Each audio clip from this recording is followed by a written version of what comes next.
Oh, it's got a little bit more rocky music today. Got some rock music, bros. A little rocky. What's happening? Yeah, you April can say what? Rocky, 11th. Rocky. Your dog's gonna start already on April 11th. Oh, Ready, man. Oh, the AB is in the house. What's going on? Dave Simpson, Andre Carriere. What's up, ladies? Rob Turner. You shut the hell up, Rob Turner. You shut that the first one of the day. And Bareki is on the YouTube side. That's the good side, the YouTube side. YouTube. Everyone go on YouTube, man. What's going on? Yeah. Here we are. Castanet Podcast. wow. What's up? Oh, I stopped that music. Jesus. Done. You stopped We're the here. music. Stop the Oh, music. Schmidt. Oh. Shout out to Schmidt. I gotta invite our guest host here. I don't know who the hell they're calling ladies. Hello. Who knows? But the last time you seen a lady with a beard like this, you got problems. Hey, that's Dave Mr. Schiff's Surla music. and Mr. Ali. What's up, boys? Okay, Seth. We've got a guest host today. We're gonna have Mr. Lee Hastings on board. We'll be talking some live bait today. The live bait paradox. The live bait. That's the question. Yes. Live bait. So, Something you needed yeah, this we'll winter see because what's if you going didn't have it, it sucked. Hi, Louise. What was he saying here? Ladies of the is that what he was saying, man? That's what you're saying, man. Chris and Liam reporting from the factory. Say hello and good evening. What's going on, guys? I think they're on board. They're Jeez, working, I was eh? almost late. What's this starting on time crap? We were still late by a minute or two, I think. Yeah. Trust me, Eric wanted to go early, but I made him late. Gas up them blowers. Santos, change yours. Hey, we've got a storm coming. No, A we storm don't. is a coming. It's not Hey. coming. What do you think? What do you guys think? You think we're gonna get the full brunt of it, or we're gonna just get the edge of it? What do you guys think? I really don't give a shit because whatever hits the ground is staying there because I ain't cleaning no more effing snow. I added oil to my snowblower. I gassed it up. Oh, I'm gonna do the whole cul-de-sac, man, just for fun. It comes down. Well, if you Good. want to do something for Good. fun, I got a 7-foot snowdrift I got to get rid of. I guess, yeah. Divine's giving it to you right off the bat. Your snowblower What? was an Amazon return too. Nah. Santos has never shoveled or snowblowed in his life, man. Come on, man. Bareki on the other side. The best way to spread AIS, he says. That's Here we go. He's starting That's already, the man. question. That's the question. We're going to talk about that. Deej, what's going on, brother? How you doing, Mr. Foster? Junior Bansal is here. Matt Gelly is in the house. If we get 12 feet of snow, are you going to clear it, Mike? Fuck no. They Ah, can stay there. I need to go to Junior too. No, I need to go to Fargo to get my new gear. You're They gonna have can to wait. stay Till, there. yeah, man. Grand Forks is gonna get the worst of it. Sounds like, man. Southern Oh, they put Manitoba, you off man. Hatcher on for the storm, man. Yeah. Like Wait, legit, Eric, I told you today, I probably could have launched your boat off your trailer. Isn't that crazy? If it wasn't tied down, it would float. You're saying? It would have floated. No shit. Isn't that crazy? That's nuts, Oh my man. God. Shoot. And then what about the Burbot have- verdict? The Burbot. The Burbot. Well, Hayden was talking last week. Like he said, like now that we're talking Southern Division in Manitoba, the general season is closed. But can you target Burbot still? He says, and well, the answer is no. Yeah, No, not supposed to. But It's in the regs as it's a just stop. species that has to be in season, right? But he says, haven't got the signing link. I sent it, bro. I sent Uh-oh. it. Yeah. I'll try Gotta to get him in here, Hold on man. 1 second. I gotta get him in here. I'll send it again. But back to that other question. Like he talked to a CO. We're talking Mr. Martin here. He talked to a CO on his home lake there on West Hawk, and he says the CO said it's all good. Target them because technically West Hawk is a stock trout lake by definition. It is. So if you catch those things, it's all good. Or to target them or whatever. That's news to me, man. I bet That's you what if you they're got saying into on the West actual Hawk, regs right? of it, you're not supposed to. You'll catch them incidentally, fishing Peanut Island right now, for example, or whatever. But Yeah. Devon says maybe check your junk mail. Why? Oh, That's a direct. Good thing she put mail That's a in there. direct. Let me try sending you again here. Because it is no Jeez. cross 511 hotmail.com. Jesus. Yeah, that's the one, man. That's the one, brother. I'll send it again. It's in there, Lee. Anyway. Yeah. Are you targeting bourbon or stock rainbows? Doesn't really matter, they're saying. it doesn't the really guy was matter. keeping them. Not there, He was yeah. saying, yeah, it doesn't matter. If you're allowed to, it doesn't matter then. So that would be news to me that you can do that, but I'd be going for Sorry, bastards. I was in La La Land. I was reading some comments off to the side there.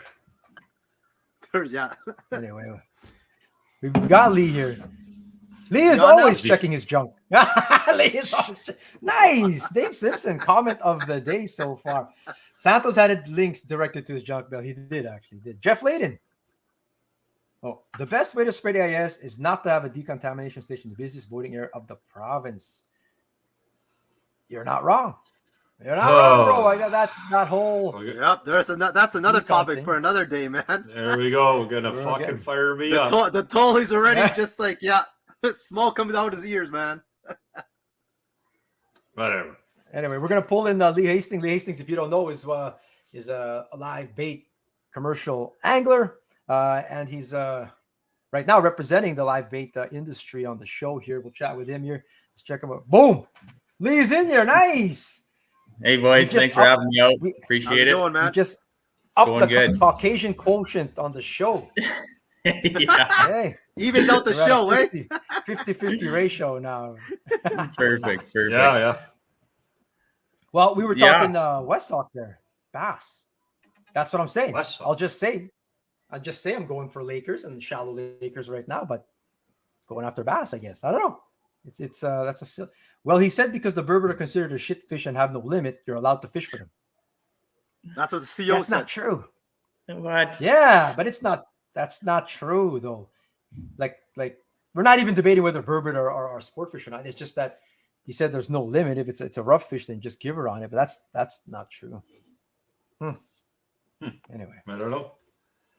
I don't know anything inevitably, about when Craker comes back here to defend his stance, we can ask him that same question then or whatever. Because after this show, Craker's probably gonna go, "Hey, Eric, can I come back on the show?" Because Yeah. we've got Oh, for sure he'll be on here. Yeah, I can No imagine. clue, and not perfectly catch. Exactly. The whole bass question comes into play. But I mean, I'm thinking the CEO was confused. Yeah. Or just they have discretion too. They can sort of, turn a blind eye to something, but you shouldn't really just say, no, give her Maybe on it. it You was- just, There's no limit, so go catch him, man. it. Maybe it was the same CEO that called me the mouth of the South. maybe, bro. Maybe. He was That a little doesn't sound like confused. Mike. He was a little confused why I didn't stop to talk to him. So, Lee, tell us about yourself, man. If people aren't familiar, who is Lee Hastings? Well, okay. Besides we'll start a out. good-looking guy. Oh, thanks. I appreciate that.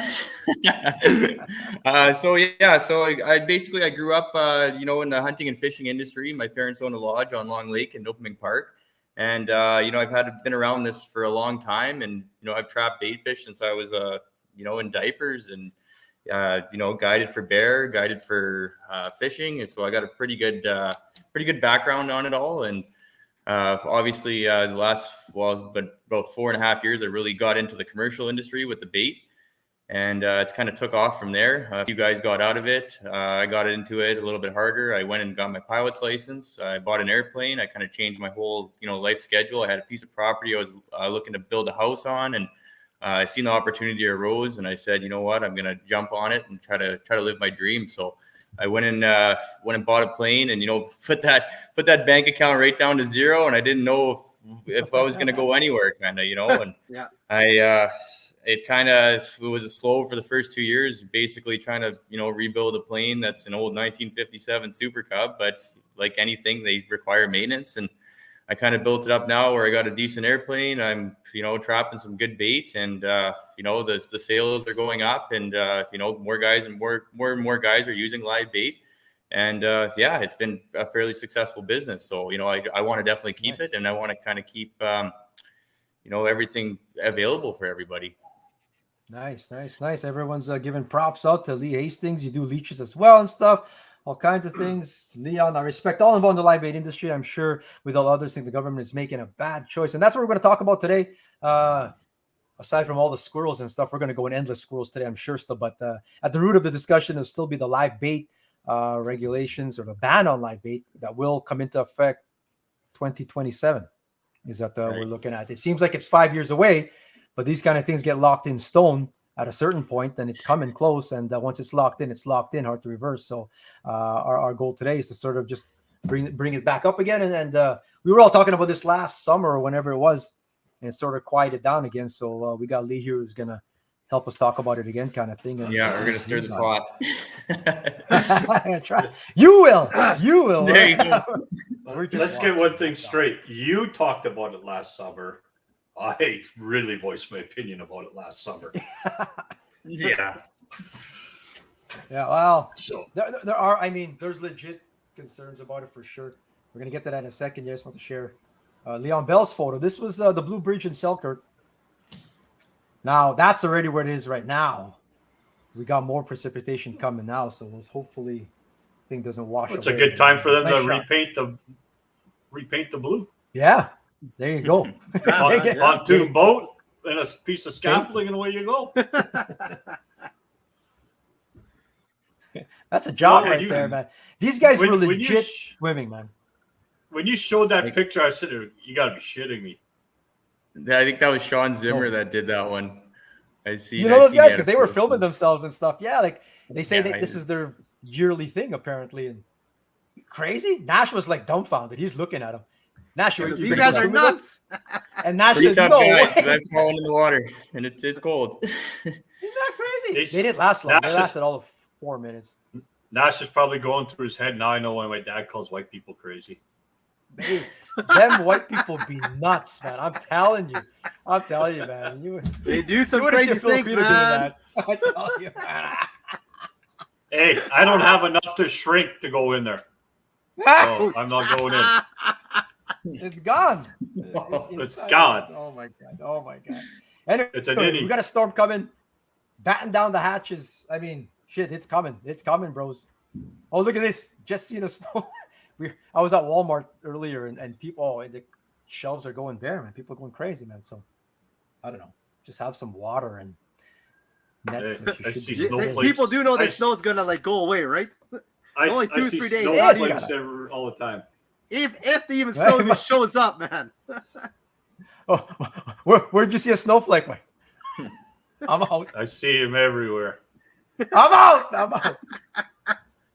In my day, we only started panic buying when the bartender said last call. Hell yeah, brother. That's it. Amen. Yeah. Nice. That was a time, man. Nice. But we I got know. bait on People them. are strange, man. They like freak out over nothing. Like if their cell phone dies, they're gonna lose their shit. That would be you, Santos. I'm pointing fingers at right now. What? That'll be Your good. cell There's phone some- dies, you're gonna lose your mind. No, They're I'll be still fine. coming. There's some people just love the drama. Effing snow melts. There you go, bro. We'll be fine. Yeah. Oh, just an update. On Coming that. from a guy that's in Cancun or wherever the hell he is. Oh, like this. Eric says to Nash, they'll be okay. They're a white folk. Where did that picture of those leeches come from? Those are pretty nice leeches. These are juicy leeches. Jason Cross. Those are Yeah. Jason Cross. Yeah, he's some nice bait. That's awesome. And so let me get this straight. I can't use those no more. Technically, I'll be a criminal if I use these in 2027 if this goes through. Is that That's what they're saying, but we're gonna try to change that. We're gonna do everything in our power here because not going down without a fight, and I don't think it's right. So what do you think would be the first step to like get these guys to know, hey, like you guys are doing the wrong thing, man? Well, basically, right now it's just I want to get the public involved with it, and I mean, just like anything, if you're told one way, and you say live bait's a huge vector for invasive species, it does sound like it. I agree, but when it comes down to the reality, I mean, there's so many. This is a long-standing industry, guys, of rules and regulations that's been upheld to, and I mean, for just to go get rid of it out of nowhere without any kind of real science and backing on this, there's a lot to be argued here. So, I mean, we'll go through everything here, kind of where the bait comes from and everything, and the processes that we take right from when we go out and get the bait right till it gets to the store, and we got some mitigation, some steps in place currently, and we believe that there is a next step. Not just banning live bait, but maybe there is a solution, and we're going to talk about that a little bit too here. Oh, cool, man. Like Lee Nolden's watching here. This is taking a smoking fish, mud minnows. Don't take my mud minnows away, bro. Exactly, man. Yeah. Come on. Yeah, Mud they're minnows are pretty money, good man. Don't take them away. Question for Lee. What's the difference between a horse leech and a ribbon leech? So a horse leech is basically, like, the best way to explain it would be like if you put it in just to like show the difference. A horse leech, it's a different family of leech. A ribbon leech, basically, it's a tighter leech. If you take a ribbon leech and you put it in your hand, it's almost like mush. Same with like a bloodsucker. A bloodsucker would be like kind of like your like the brown ones with the spots on them. That's a bloodsucker. And then a horse leech, it kind of looks like it has ribs on it, and it's just kind of like a mush leech. And they're actually good for catfish bait, believe it or not. A lot of guys in the States use them for catfish, and they just hammer them on them. But I mean, if you try to feed a walleye one of those things, it's just garbage. Like, you might as well. It's true. You might as well go with a derrick No hook, wonder honestly. I can't catch them in tournaments, for Christ's sakes. Well, you gotta have the right leech. That's what I'm using. Eric always gives me these leeches. He says he's a good bro. Use them. Yeah. Well, if they climb up in your Box pail, on them the and he's best way to tell, Yeah. if you put them in a pail and you put a lid on it, and if they crawl up the side of the pail, because they'll have two suction cups, they'll actually climb up on the side of the pail, and that's how you can actually sort your leeches. It's pretty cool. So if you go buy a pound of leeches and half of them are on the side of the pail, well, you just got taken. You got ripped. Wow. Who does that? Sabotage people pretty good. Oh, no, not anymore. I don't know if anyone's doing that. But No. Kathy up in Thompson. Horse leeches are also orange and black from all season leeches. Horse leeches are orange and black. Okay. I know that there's leeches that go by. They're probably bloodsuckers. You were saying that. yeah, I learned a long time ago. They say, like, don't bother with those. They suck. No, they're useless. And and honestly, like, the ribbon leech is more nocturnal leech too. Like, we trap them and they only really are active at night for the most part. Like, I have seen where you put a trap in a lake and you will get some, but it's not. Yeah, there's no quantitative measurement there until nightfall. Yeah. So what like Barecki said, that bait buckets are the issue. Trappers and sellers aren't the ones that risk spreading it. I mean, you guys are responsible. We're gonna you get have on to that. regulations. It's But the it's the end market. users. It's the end users, right? That would be the issue with the whole thing, Well, it's always Exactly, the and end that's what user. you're saying. right? So basically, what happened was, this is years ago. Back, I believe it was in 2012. They put a moratorium in place where there was no transfer of bait blocks. Basically, when the block holder passes away, it's gone. And I'm signed under my dad's bait block and another guy that has bait blocks here as well. So basically, when they did this moratorium, it kind of just weeded out people, right? And as people pass away, the industry gets smaller and smaller, and kind of where we're at today. So, I mean, yeah, there's not a lot of guys left doing it, and that's kind of the issue. How many people are doing it how many commercial bait fishers are there?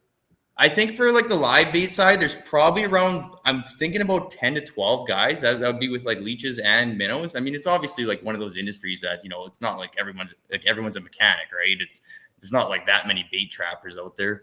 So I mean, we're obviously small in that aspect of it. The frozen side with the shiners, there's probably, again, that many, 10 to 12 other, bait harvesters and distributors. So it's kind of, we have a small voice on that aspect, but it's the end part too. Like, you have to look at all these retail locations, like these retail locations, like, well, Lee Nolden just came up on here, and Smoke and Fish. I mean, that's a huge attraction for a business like that. I mean, say I supply, like 10 different stores. Well, that's like 10 people that you're taking out, money out of their pocket, because a live bait is 100% markup pretty much on the product. So, I mean, they're not only making the money there, they're making the money on the gas, the chocolate bars, the lures, everything, just attracting people into that business. And if you don't have live bait, a guy can just go buy a case of shiners at the start of the year, and he doesn't have to stop at that store. And it really, slows down the store traffic, and your bottom line is going to be lower, and it's going to hurt it. So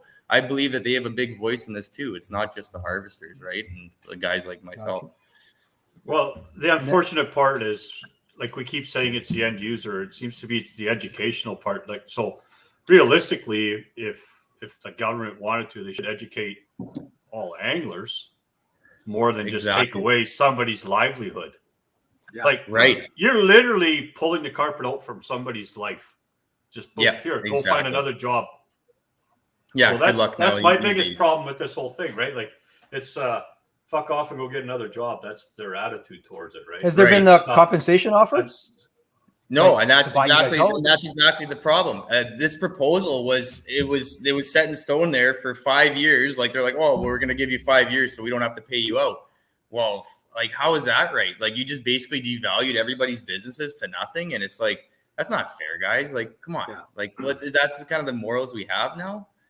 Like it's So just if they're willing to buy out commercial fishermen, they should be willing to buy out you guys.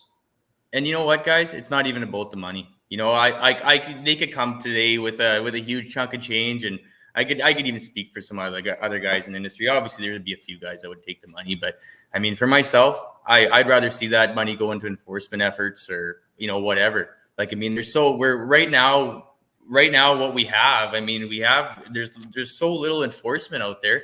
That should be where the money's going. Like let's expand. Let's get more COs out there. Let's continue with the live bait, but let's enforce it. Like I don't know. Like there's got to be ways. There's got to be a solution to every problem. I believe. Yeah.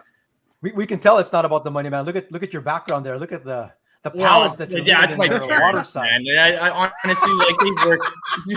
Sorry, I should have. Yeah, I should have. Like my How many freaking minnows and leeches are you selling, man? No, We're in the wrong business, bro. Guys. I still live at home, guys. I'm not getting rich. Like it's I'm not. I mean, that's yes. Fueling My up the parents jet built a to beautiful escape the house. storm. I mean, they've worked their asses off right from day one. If anybody knows my parents, they're great people, and they've worked very hard for everything, and that's where where I got my work ethic and my fight, obviously, kind of keep this going. Like we have this lodge. I mean, yeah, it makes money, but hey, look at what, you get this COVID pandemic happening. That's 2 years of no non-residents. We're hurting, guys. Like just because you got a big house in the back doesn't mean the bills are getting paid, right? It's not that easy. And I mean, and then you go to take away live bait, or the family's other source of income. I mean, that's not right either, right? Tell us about you're on Long Lake and yeah, like live bait. Like, I mean, that's like the key to customers catching fish there. Really? Like, is that you're not exaggerating that? Like, I'm not exaggerating it, guys. Like I can literally we have numerous clients that come, and rent cabins and everything, and they'll bring their pack of worms, salted minnows, artificials, whatever, and they'll go out. And for some reason, like that lake especially, other lakes in the area are like that as well. Like we do a lot of guiding on Gem Lake in Nopaming, and that's another lake that you'll go out there. Like you could even go out there with artificials and you'll catch like a 40 fish day, and guys will be like, oh yeah, it's great. But I mean, you can go out there with a live and it's like that same day is like 100 fish day, right? And you're releasing them. Like you're not hurting the population. Like you're not, you're doing a shore lunch for the guys, and then that's it. We don't even let them take fish home. It's like just manage your populations, and I mean that's what slot limits are for, and that's what limits are for, right? But hold my beer, bro. Hold my beer. You could almost say that there's a whole pile. Yeah, well, I know. Yeah, exactly. Well, you know what, guys? I'll take you guys out there, and maybe Santos can be the ref on it, or we'll go head to head, Eric. You can bring your box of artificials. I'll go with my live minnow bucket. We'll see. Nice. What were you saying, Mike? Go ahead, Mike, man. I was going to say there's probably a lot of lakes in Manitoba that are like that, though. That just live bait is what they want.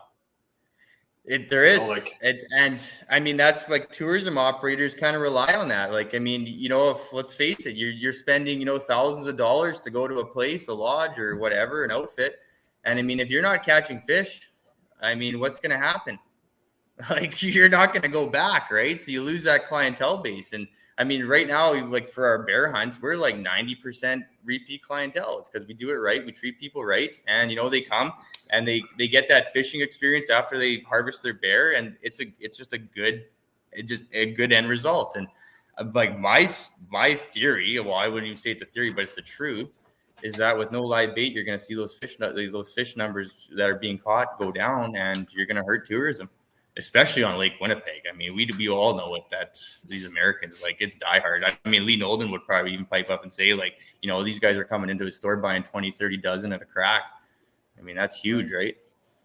Well, yeah, it's the attraction, like you said earlier, to get more customers in the store to buy other products. Yeah. So they're just taking away traffic, right? they're taking away that traffic, the reason for them to come to the store. Mm-hmm. Chris says, And "You're not the criminal shitty- if you're with me, Eric. Harvester, baby." Yeah, there you go. Is The there a way you would compromise with the government if they said, like, for some reason, like, hey, no leeches, whatever? Would you be okay with no leeches but okay with live minnows, or do you guys? It wouldn't even make sense. Like, you're one or the other, and like there's so many mitigations. Like we already have like a situation right now where we could stop this. I'm just trying to read some of the comments here too and kind of reply to them. Yeah. Good luck, they fly through here like crazy. Yeah, I know. Yeah, it's pretty much impossible. But yeah, I mean, you can obviously have a tourism industry and do it without live bait, I'm sure. But it's like there's certain places, guys, like it's huge. Even I've talked to like Vance at Trail End Camps, and like I've talked to him a little bit about this issue too. And he's like, why can guys be in T2 Lake just over the border have minnow buckets tied to their boats, but our camp we can't have live minnows? It's like come on, like there's got to be a reality and like a little bit of common sense here, guys. I mean, like these guys want to come up. Like Ontario is just a live bait haven. Like guys, there's huge operators over there, and they're doing fine. They got new plans. I'd like to talk about that a little bit too. They got mitigation steps in place. Why can they do it? Why? What's the difference with us? They got more lakes. The government tells us that other jurisdictions do operate under a no live bait kind of thing. Are you familiar with where those places are in Canada or in the Midwest? So like I know like Saskatchewan kind of banned, like they banned. They have leeches, right, and they have no minnows. But that was something back in the 50s, I believe, with an Agriculture Act. I'm not sure like the whole history on that. But if anybody knows, I'd really like to know that what the truth is behind that one. But other than that, I haven't really followed it. Kind of stay local, right? So I don't know. I still look in Minnesota. Ontario doesn't care about AIS. That's completely wrong. But okay. Saskatchewan banned live bait, right? But they kept leeches. Oh, Just hang on. Barecki, you hear that? Here we go with Alex Barecki fucking winding me up a little bit. Oh, I'm gonna just jump ahead a little bit here off that comment. You want to talk first, Mike? Mike, you go. You're ready to blow up. Go ahead, Mike. Okay. Once again, the government knew about fucking AIS way back in the 90s. They chose to do fuck all about it. Mm-hmm. So now, all of a sudden, holy shit, AIS blows up. Well, this is something you could have stopped way back then. First, you're blaming us, the fishermen. Then you start to do shit by going, oh, well, hey, Hastings, go find another fucking job. We're taking your live bait away from you. Yeah. So the thing is I get all these stupid comments I see, but hey, give your fucking head a shit. We got one border that has no AIS station. We have another border that has it, but they don't fucking open till noon and they shut down at 3. And then we got one in a park that opens from one time to another time. Yeah. So the thing is they all know how much I disagree with the way they do shit. Now they're coming after the blue collar workers and the local anglers, and it's our fault. Are you kidding me? Exactly. Right now? And that's exactly it. Regulate everything right down till there's no local business and industry. And that's where I'm against it. Like, that's the name of the game here. And it's kind of terrible. But like you said, with the boat wash station, it's like when do like Jeremy, Eric, when do you guys go fishing? You guys leave at daybreak and come back at what? They're Filipino. They're on a different I didn't time mean it that way, but I'm just saying. We go early, stay till night, fish hard, right? We stay late. We definitely stay late. Are you gonna hit an AIS station when you guys get up at 5 o'clock in the morning and come back? No, you're not. Exactly. Not even close, man. Sure. I'm telling you, not even close. The honest is on you guys, right? To make sure that boat is decontaminated. So why can't they trust you to shut down to dump your bait before you hit off the water or use potable water? They already trust you with the boats. Why can't they trust you with the bait? I don't understand that. That's kind of an insult to anglers a little bit, I think. Yeah, I don't know. like- It just it kind of it confuses the shit out of me because there's areas there's AIS, but there's no anglers going there. The only thing going there are birds and planes. So how the Right. hell did they get there? Yeah. So that's Tell something me. else again. So bait buckets. I mean, it is a potential Right. transmitter of AIS. Definitely so. Yeah. Like, I mean, you can't dispute that, right? But If you're taking the bait off the water and going to another so what about lake, the other stuff? that That's doesn't different. already have the AIS in it. That's kind of like Right. the kicker here, right? I mean, where we have AIS right now is kind of a pretty broad map in Manitoba So- right now. And I mean, like you just said, like the float planes and birds, like going to touch a little bit on that. I mean, I got studies that they had Coruscova swans, but over in Europe, and they fed them killifish eggs, right? And they shit them out and they hatched. So then these researchers from Brazil, so if you want to talk about, peer reviewing a study, they went over and they did it with mallard ducks and they fed them common carp eggs. Common carp, is it not technically an invasive species? Do we have mallard ducks? Yes, we do. So they shit them out, 2% of the eggs hatched in a lab environment. That's a stress lab environment. And it was like, yeah, so they showed it like 2% of eggs. It's like, okay, well, there's like the transfer right there from this. Now, there's another study that they're saying the main food source for these diving ducks, scaup, buffleheads, goldeneye, mergansers, everything, they're feeding on the zebra mussels. I mean, in the Great Lakes. So it's like, so you're telling me that a strong zebra mussel compared to a fish egg is not going to like live through that digestive tract of that bird and shit it out and not spread it? Like, there's got to be a little bit of common sense here, right? Okay, this That's one's a good. curious The one. float I'm planes. very We have talk curious to about see that float study. planes. Okay, here I'm going to get really on the float planes because Okay. I'm a pilot myself and I've talked to everybody in the float plane industry. And so this is the regulation, okay? And you guys be the judge of this. So they have a thing called anti-fouling paint, right? And they put it on the bottoms of the floats. And this is only if you are in a control in an AIS control zone for more than 12 hours. You have to have this anti-fouling paint on your bottoms of your floats. And this anti-fouling paint just kills performance on a plane. Like, there's so much surface tension on the water from this stuff. It's basically a safety concern when you have a load of people in the back of the plane and you got to get out of this lake, right? So, I mean, so this stuff, but the real fact of it is these floats are held together by thousands of rivets, okay? Yeah. These things, you guys know what a boat's like, right? Okay, over time, these things are banging off the water. They start loosening up, they leak, right? And if you look at every pilot, they pump their floats before every single time they hop in that plane because that's unneeded weight. Well, it doesn't matter what kind of paint you have on the damn floats. You're going to get water in there and you're going to spread it all the way across the countryside anyways. And when I'm telling you right now, that pilot's going to get to that lake, his next load, he's going to pump those floats. You're supposed to put them in buckets. If you find me a bush pilot in the north that does that, that's going to trip over a 5-gallon pail to pump his floats out, I mean, I'm all ears. Like, let's find one because they're not out there. I'll tell you that. Plus those ropes. I mean, I've flown on a bunch of these. Exactly. These The planes, and ropes. the ropes. I mean, themselves. The man, ropes are hanging there. Anything, right? Like, Yeah, exactly. just Well, transfer. Once exactly. it touches water, touch different water, you're transferring. You're done. stuff. Yeah, Yeah. you're done. And that's exactly it. And like kind of talked about Mike with it. It's like, you got Little Grand having, Family Lake up there having invasive species. Why doesn't the government release that? Like, I've heard it from multiple sources. Alex, did you hear that? Did you hear that, Alex? Little Grand? Yeah, I'd like to know that because I mean it's out there. It's out there. And I mean you're talking like Vickers Lake, Amphibian Lake, Viking Lake, Vickers Lake, all the way along the Pigeon River, all the way along the Barrens. It's not colored in red as an AIS control zone yet. Why is that? And it's like it just totally backs up our theory of float plane transfer. But I mean, you can't regulate the float plane guys. There's just too many of them, right? But let's go after the beat guys. Let's go after the beat. But here's the thing: you have to understand, Lee. We are not biologists, so we don't count.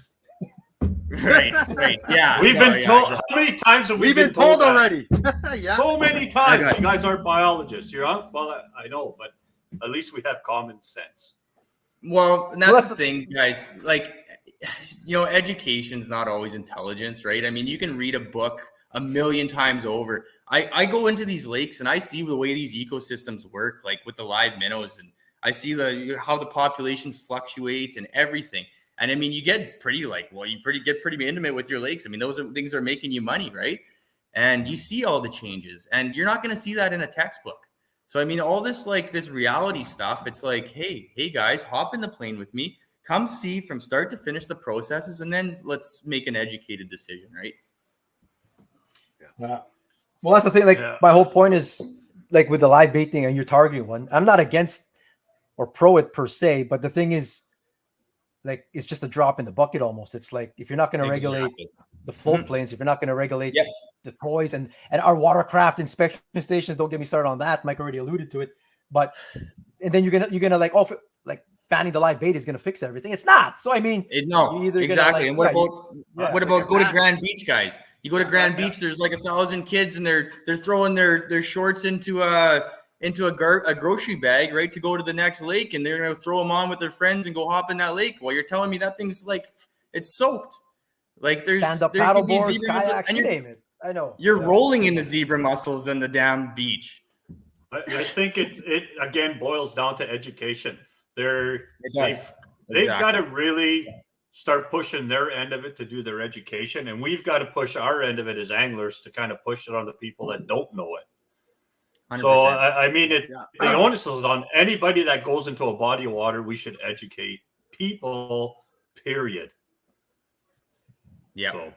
But we have bro science, and that's better. That's exactly what we got, bro. We've got bro science, man. They gotta trust us, and we gotta do our part, right? And then there's some people that they don't care. Okay, man. There you go. That's the problem. Stations for AIS, it's shitty. Okay, yeah. So let's go kill an industry and go put people in the poorhouse or whatever, right? I mean, there's guys that are less fortunate than I am. I agree, but I mean that's just the mentality of it all, right?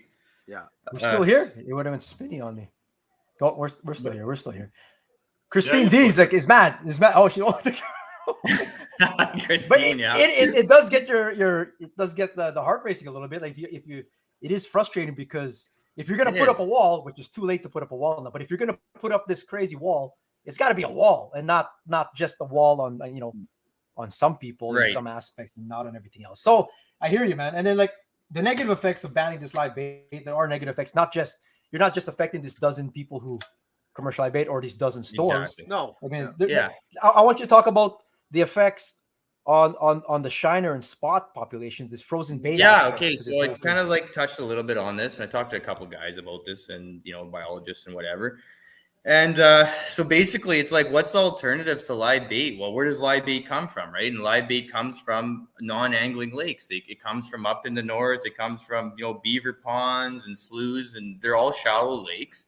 They don't contain any game fish species whatsoever. There's the odd exception of maybe being yellow perch in some of the lakes, but you don't even trap those because it's like, okay, there's a couple yellow perch in the trap. It's like not even going to risk it, right? So you don't even bother. But I mean, I hand sort all my baits, so there's obviously no risk when it comes out of there because it's all thoroughly inspected, right? But basically, I mean, so you get rid of live bait. What's the alternatives? Okay, well now you're going to frozen bait, which the government's already told myself and other people in the industry that they're trying to get rid of frozen bait too. This is just a stepping stone. This is not just get rid of live bait and then it's okay. You guys can go, trap all the shiners you want. This is just a stepping stone. We're gonna get rid of frozen bait eventually down the road too, and I don't agree with that. Like these guys are the same boat as I am. They got businesses. They've worked their whole life for, right? But you got shiners and now you got artificial bait. Okay, so let's start with the shiners, right? So you start right now we got a shiner shortage. Would everybody kind of agree with that, right? I'm just saying in the stores. Like, let's not say talk about our lakes yet, but let's just talk about the stores. Everyone, we can't get frozen bait anywhere. Okay, so why is that? Okay, so there's obviously harvesters that are still active, netting shiners, producing them. They're not getting the quantifiable harvest that they used to get. Okay, so now this number is going down.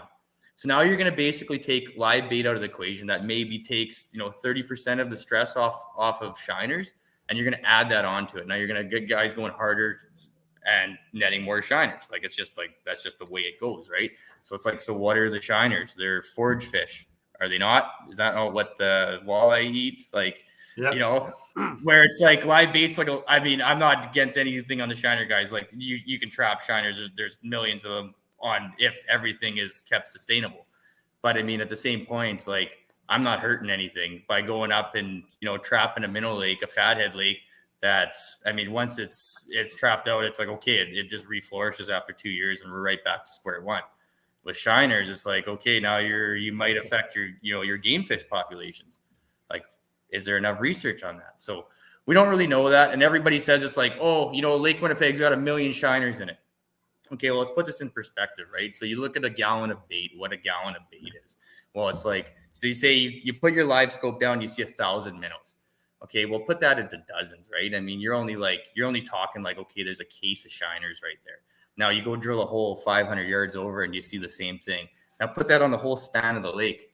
Now you still got the pressure of the predatory fish on those, and you still got to produce those shiners. Like, there's really not as many as you guys as people think, right? It's a perspective thing. So I'd like to see studies, obviously, on that. Like, I don't know, because I've heard stories where guys were like, oh man, my nets were just full, and the last 5 years it's going downhill. Well, why is that? Angling's been going up. This demand for frozen bait has gone up like crazy. I mean, we're getting shiners from Saskatchewan, Quebec, Great Lakes. We're getting more ships in here, right? Oh man, don't get me started with that. Importation, exactly. Importation of shiners. Why are we getting like 50% of our bait? We're not supporting local. We're getting shiners from the Great Lakes. You know, those evergreens with the green top on them. We're getting stuff from Rainy River. It's like, why? We have everything in our backyard. If you're that worried about the environment and you want to keep it local, why wouldn't we keep it local? Local producers, local bait. Gotcha. Like it does, yeah. This is a good one. And then people start trapping their own. This comment right here is really good. Very good. Yeah, exactly. And I see that. Yeah, I see there'll that. be black market, live bait for sure. I've been to my minnow lakes and I've caught guys, man, with their traps in my lakes, and I'm such a nice guy that I just grab them and I put them on the trail. I don't even take their traps. Like, hey, whatever. Yeah. Don't trap my lake. Well, I've caught a few guys and I just tell them, it's like, hey guys, like, this is the reason why I have to fight for my job, is because guys like you going in here and you're not following the rules. It's like, hey, yeah, you're allowed to trap your own bait, but you're not allowed to take them out live, right? Because there's no regulation there.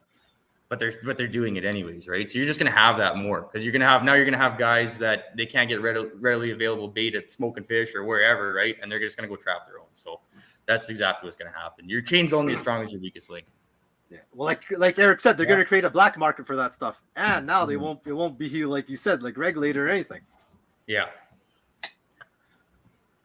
Divider. They might not target zeros for food, but I was talking about like that carp study. That carp study is interesting to me, man. I really like to know more about that. I'll have to read your sources. She's talking about the birds and everything here too. All kinds of stuff here, man. Like, I mean, Divine right? Stuff, that kind of came up with I got a good one on that. So I don't know if you guys know, like, bird banding, like how they ban birds with their tags. Yeah. So there's actually 1.2 million birds banded in North America every year. So, I mean, if you're telling me, like, start, cleaning your auger and don't use your hooks and everything, well, you got like 1.2 million birds a year running around with aluminum bands on their ankles. Like, you're telling me that's not a vector for AIS movement? Like, they're doing it all every day. Spray them down with hot water, bro. Yeah, we'll get Alex out there doing that. They're gonna put some anti-fouling paint on them. I like to say, man, nature finds a way, man. Like, exactly. So for people to say that it can't happen or it hasn't happened, that's nuts, man. Nature will find a way to spread stuff and everything. Yeah, it always has. And that's exactly what it comes down to. Yeah. Thank you. I don't know. See how that goes. No, it's a lot of interesting stuff. I mean, like, which all just begs the question that, I mean, why is this? Like, we gotta, like, basically someone write your MLA, that kind of stuff. You have to have some kind of groundswell movement, and you can affect it. I mean, if I go to, hold on, I got a slide here. Like, they did ask the question on the Engage, and then what we heard back. Most stakeholders supported this proposed change. Is what they got from that engagement. Like, what was the percentages of that? Like, Okay, they didn't so say. yeah, so like it's good that you got it up here. So it says like 10% of online respondents made comments in support. Okay, so I went through every single comment, okay, and you can basically there's so many comments that you could put either way, and that was okay. So I got a total of 4 that were against us, the live bait industry, that were like blatantly like ban live bait now sooner. Okay, I put a tick there. So we had 23%, which was 34 out of 159 comments. So there's 159 comments total. We had 117 that were not applicable. We had 23%, which was 34 comments that were for us, and then we had 4 against us. So that was saying like get rid of live bait, and then there was 4 questionable that were like you could go either way on it. And it was kind of like a question was like if AIS is so it's such a big issue with live bait, why wouldn't they get rid of it sooner? Right. So it's like, well, I could go either way, right? So it's like, how can you say that? And then also saying that, guys, 23%, that's a big number. That was more than any other topic on that recreational angling proposal.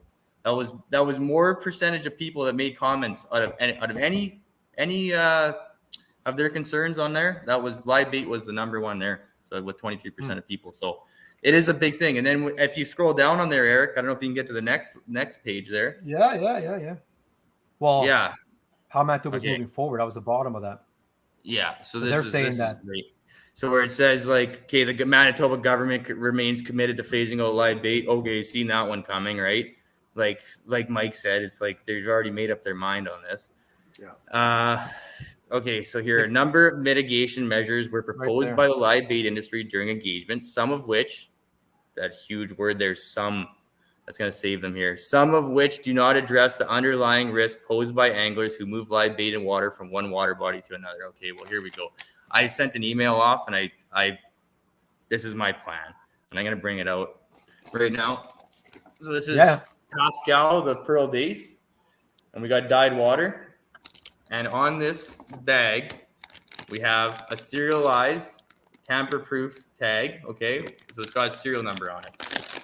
So when you rip that tag, it'll show void, everything on there. This was proposed to them, okay? So how foolproof is this, guys? You got the water coming from the bait dealer. You know it's 100%.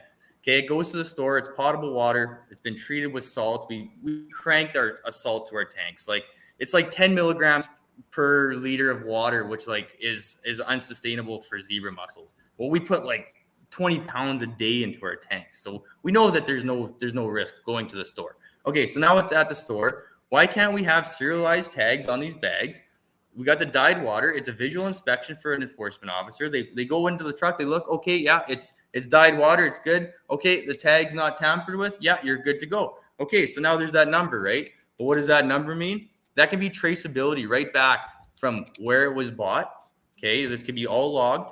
It can be logged right back to the bait dealer who actually supplied that bait, and it could be shown right back to the lake because Ontario has actual bait logs. You got to tell them where you're trapping your bait from. Why doesn't Manitoba have that?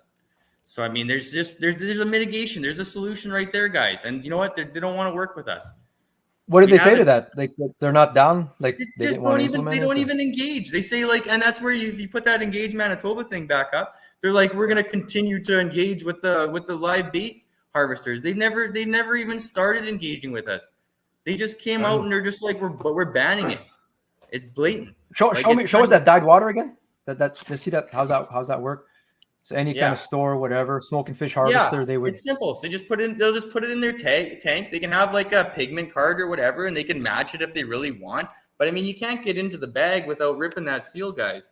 Yeah. Like it's a tamper-proof seal. You can't. So now this bait, when it goes to the lake, you can throw it in your minnow bucket, whatever. You can fish for the day, but you can't come off that lake with the bait. There's a solution. Yeah. And trust your anglers with that. And if you do get caught, hit them with a fine. Yeah. Like if they're not going to follow the rules, hit them with a fine. Yeah, I think that's pretty reasonable. I don't know, like just at the outset, looking at that system, like you guys brought this up before, and I go, why wouldn't that work, kind of thing. But yeah, no, that's great. I mean, those are some of the things you guys are willing to do. Like you guys said, you guys were willing to. When I say you guys, we're talking about the live bait trappers and stuff. The industry are willing to assist with the education of the resource and education of the anglers and stuff like that. So you guys are willing to help out, obviously, to do stuff. We just gotta get met halfway, kind of thing. Right? And that's probably, remember when we were talking to Jamie Bruce, he said that we weren't allowed to bring any bait from Manitoba, period. And that's probably why, right? Because they've changed everything there to kind of make things better for themselves. For them over there, yeah. Exactly. Yeah, so we can't even bring any frozen shiners or anything. Nothing. Okay, so that's what he a said. good You can't show up with Manny's, for example. If your thing says Manny's on it, you're sort of screwed, yeah. because you're exactly. Yeah, you're so like, implicating but yourself, that's right? the thing, guys. Like the Ontario, Ontario has already gone through this a couple years ago, and they came up with a HACCP plan. They call it. It's called a Hazard Analysis and Critical Control Point Plan, and they basically they make all these bait dealers and harvesters go through this critical control point plan. They have to make a plan how they're going to, prevent the spread of fishborne illnesses like, viral hemorrhagic septicemia and invasive and unknown species. And they said here, M&R will work with the applicant to determine license conditions and issue the license. Work with you on this stuff. Manitoba won't. We don't even see them now. But the online licensing, at least when the online licensing thing wasn't around, I got to go see Derek once a year and at least, kind of talk to him and give him my, 2 cents or whatever. And now there's none of that. And it's kind of sad. There's no engagement at all with the industry. Yeah, exactly. No, I hear you, Christine. man. Exactly. It never ends. I'm reading some of Alex's comments. He says he can't stand seeing people get warnings and they should, give out the fines. But here's the problem. You want to give somebody a fine that's actually gone fishing at 5:36 in the morning, but you guys don't want to start your stations till noon. So how as a government, you can't sit there and penalize people because they decide to start the day early and you don't. Mm-hmm.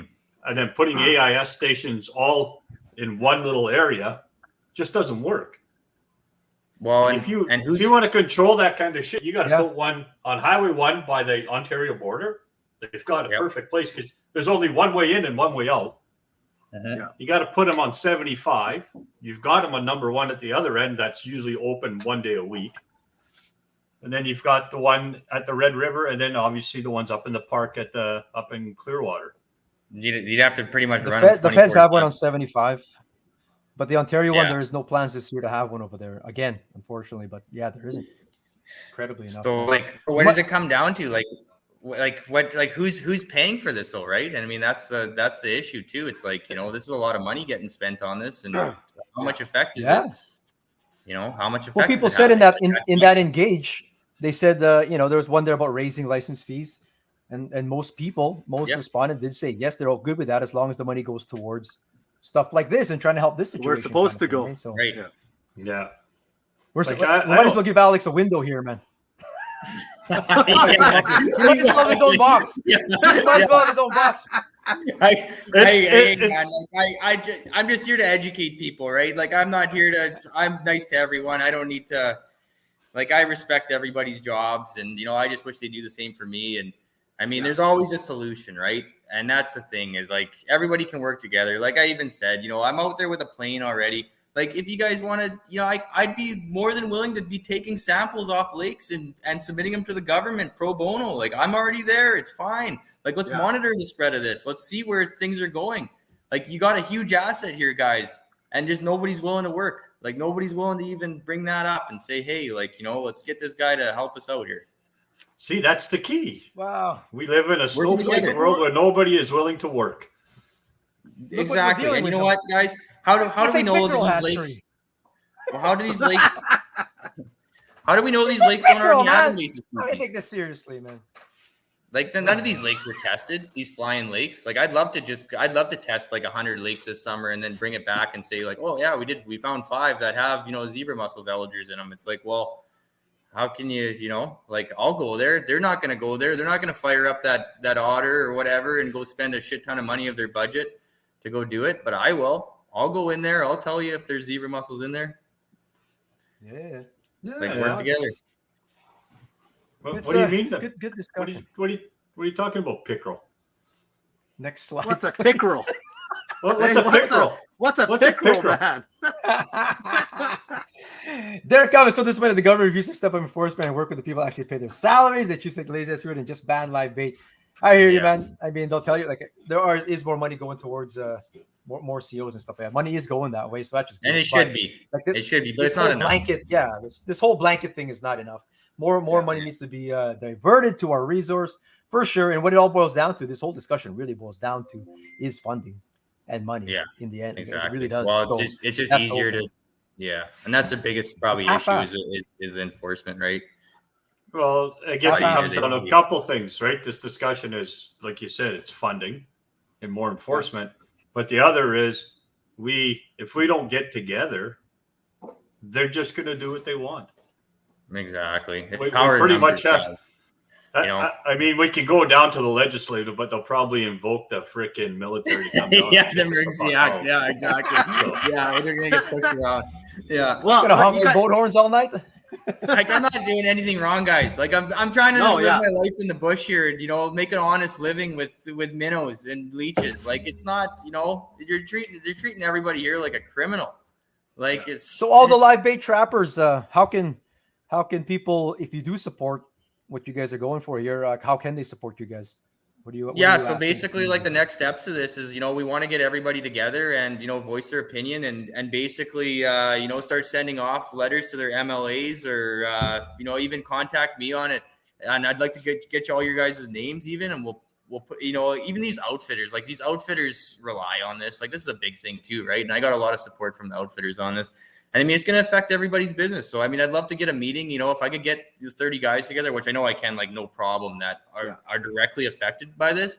I need a meeting with the minister. Like, these are all, valid arguments that got to be brought up.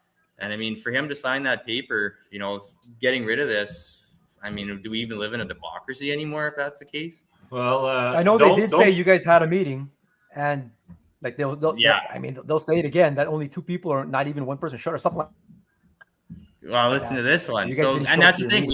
We had Minister Peterson. He was great on the call. We had a call with him, and I don't know what I had, about 15 guys on there, and I mean, he didn't even let everybody talk. They cut us down to half an hour. Well, you know how that works, right? There's just not enough time to voice your concerns and go through everybody. And it was on a Zoom call. It's like, now that COVID's done or whatever, come on, guys. Like, let's get face to face here and let's have a meeting. Then let's restart this, because it went from Peterson, then to Eichler, and then now it's Scott Fielding. So this is the 3rd minister since this this proposal came out. So it's like, how can you do that? Don't put my name on that list, otherwise you guys will never get it.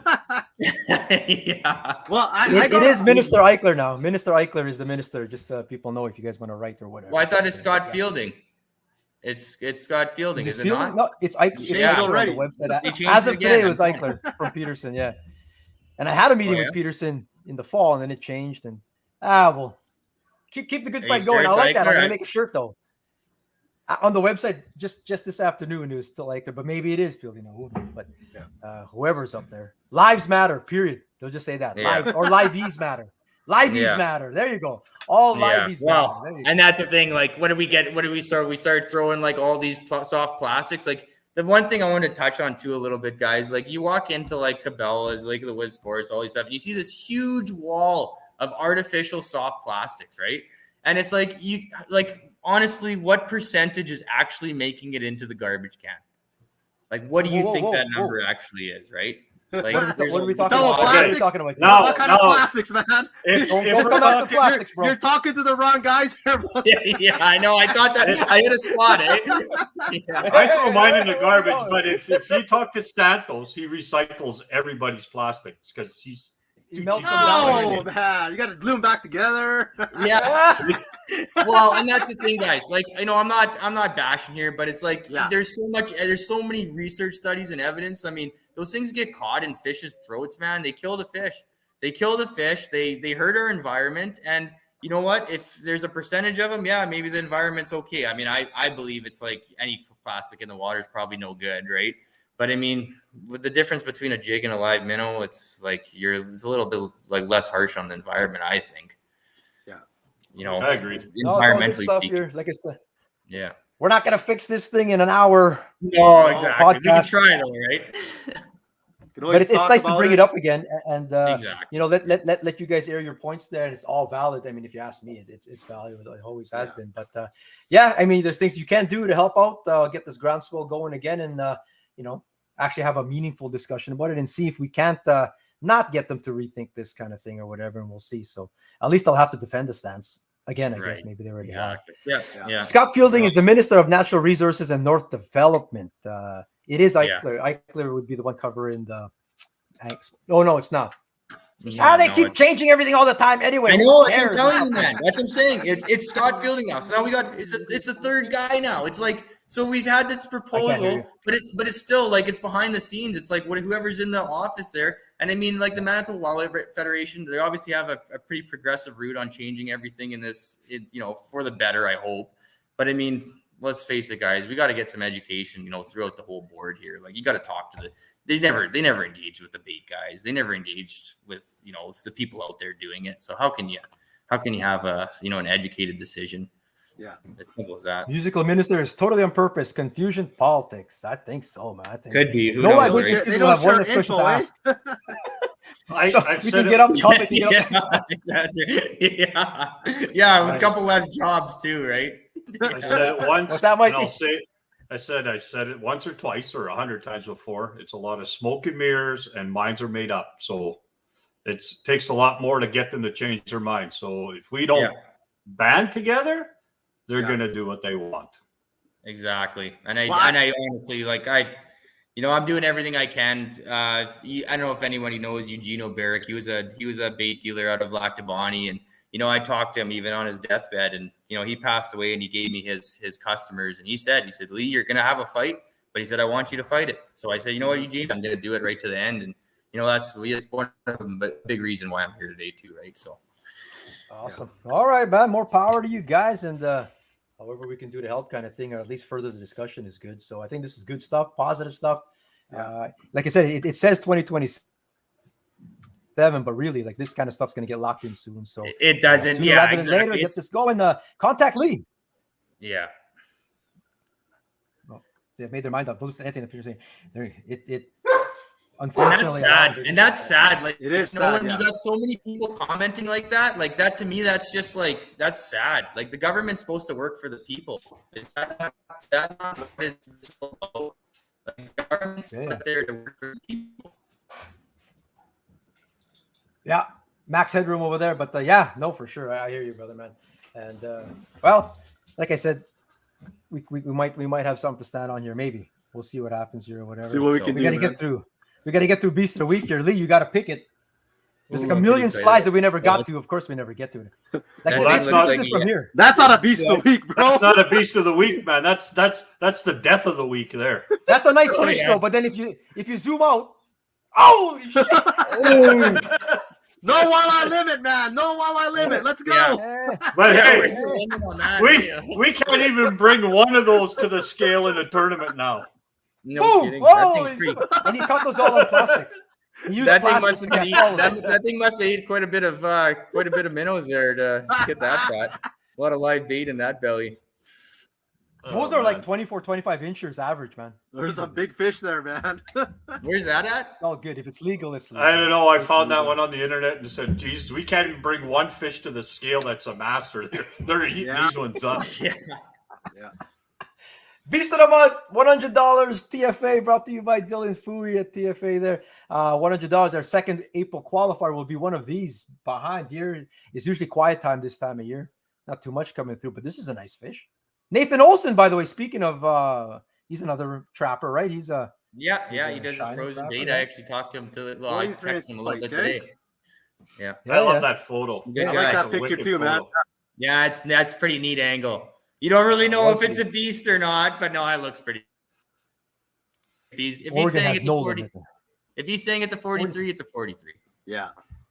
Beauty. Nice work there. We got on behalf of Melissa Lindsay, Blake said with this 27 inches. That's a huge tiger trout, man. And she's wearing your favorite hat, Eric. Oh, geez. You didn't blur it out, bro. Don't get me started. That's the beauty fish, though. 27 is a big tiger. It is a good man. fish, though, yeah. I mean, yeah. That's Awesome. giant. So way to go, Melissa. Melissa A there. couple by Blake McMullen. First tag bass. Looking forward to learning this fish's history. Oh, I sort of like this is a tag bass, but if it's getting caught up like a pond, you won't have too much history there, no? I mean, maybe it came from somewhere, I guess. Well, I don't even know where they even how many lakes in Manitoba they even tag them. Like I've heard a lot of guys even go to like in Bissett there at Rice Lake and they get those award tags and stuff. Like that's pretty neat. I mean, they that's still have those. awesome, man. Like I'd love to see more of that even in this province. I mean, that just promotes this angling industry even further, right? No, nothing wrong with that, man. They're getting these bass out west now, which is pretty good. I like that, man. Yeah, That's good, man. Yeah. Blake got another one. Blake got a again, tag. eh? He was there. He was there that day when Melissa caught hers, man. So awesome Nice. stuff there, man. This Way guy's to gonna get help his out of that. specialist here just on Beast of the Week. Yeah. Yeah, man, he's always All right. putting them in there. That's awesome. So what are those? What are those, Lee? One of those, Lee. Which Which one? one are you picking, Lee? You know what? I gotta give it to Olsen's wife with that shot. Nice. That is just that's unreal. Yeah.